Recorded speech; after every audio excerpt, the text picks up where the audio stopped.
So there was a video Libs of TikTok put up just, I think, yesterday of an incident at Chapman University. Now, I went to Chapman some years ago. Great school, serve on the board of Chapman. So I'm just disclosing all of that. And I can't get much into it, but I've been in touch, of course, with the administration, and they know how I feel about this. And I can tell you right now that I am not alone on the board in pressuring the school to behave itself. And they are. But this is not on the school. This is on the student here that is captured tearing down Israeli flags, stuffing them in her bag. And then it's the conversation really with the Jewish student who says, "Give me my flags back." I just want you to listen to how stupid. This is a college student that got into a school that's frankly somewhat difficult to get into. This is how dumb she is. We're talking about a terrorist organization that came in and hurt civilians. Explain, Habibti, it's not. Hamas hasn't done shit. Hamas isn't even in the West Bank. So explain. Hamas is in Gaza. It's in Gaza. They infiltrated families. No, they didn't. Yes, they did. Do you want to see videos? Listen, I'm not fighting with you. I just want our flags back. You can't take our flags. It's a protected space. Trash. That's where they need to go. You guys are so proud and raving and partying. Could you help me with this, please? So obviously you're not part of the group, right? No. Okay. But they're coming. I own those flags. So it's his property, and it's. I can give them back to you. I don't want them back. She just yelled, "Fuck Israel." I do want them back. That's fine. And said that Hamas isn't a terrorist organization and that they haven't done anything. Yeah. We put up stuff earlier and you guys were following us, taking it down. So actually, not you guys. We did not touch a single thing. We don't want to fight with you. We just want our flags back. We're not going to deal with this. And we're not going to deal with you defaming our country.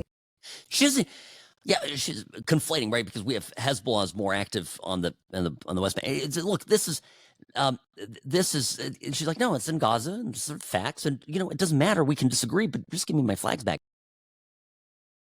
So, it reminded me of a great clip that has been circulating for a while. This is from March, well before October 7th. And this was at the University of Auckland, New Zealand. So the good news is all college students are idiots around the world, apparently right now. It's a thing. There's a Palestine club. And this chick student is sitting there at the Palestine club. Yay, Palestine, down with Israel, kind of thing. And she gets approached by an Israeli Arab.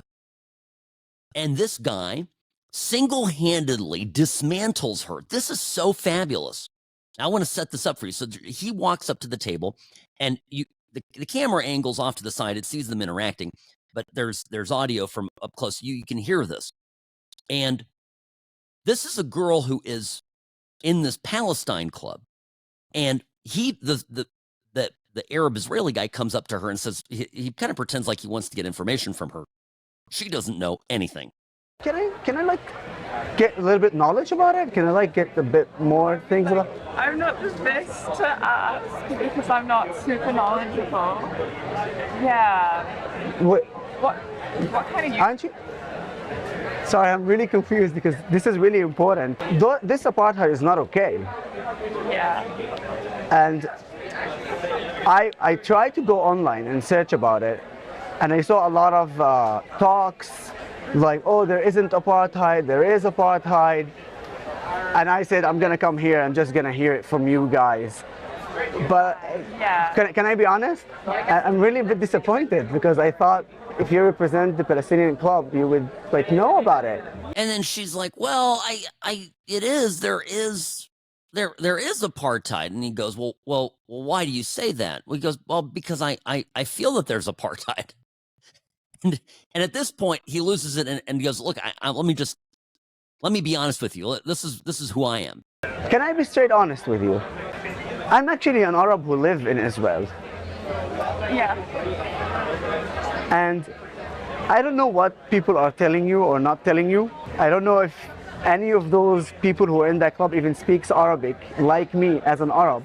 There are problems. I will never say that there isn't a problem. Yeah. But I have to be honest with you. This is a brainwash. Wallahi, it's a brainwash. I can vote, I can get elected. I become the president of Israel if I want right now to nominate myself. Whether I win or not, that's different.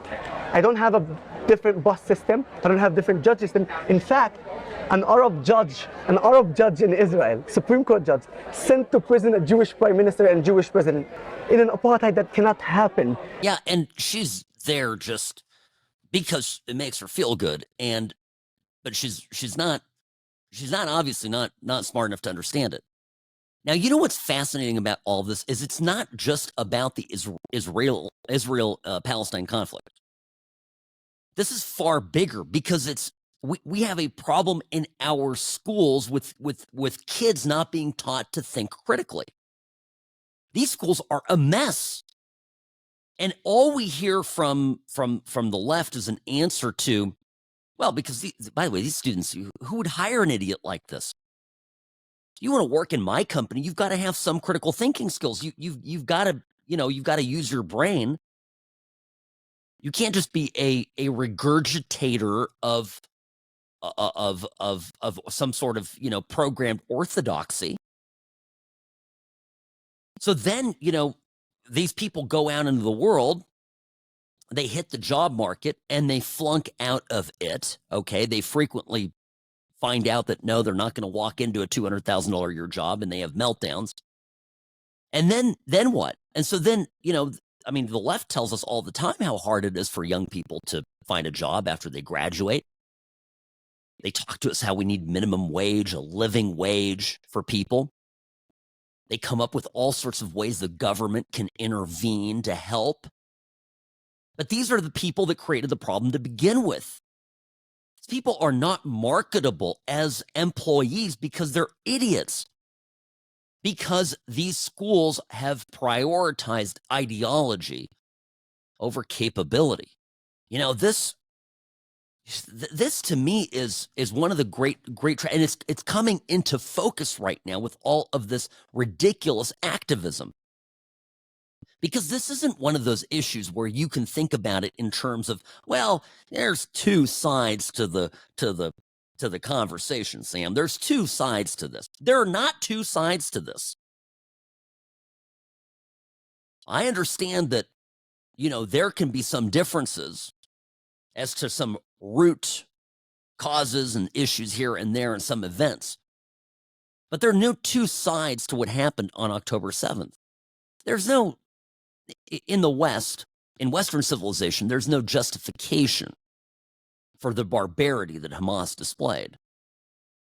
And the fact that so many college students are coming up to defend it shows, one, that these schools are not teaching them anything, giving them any historical context. They're not learning crap. They're just learning how to scream and shout and be petulant.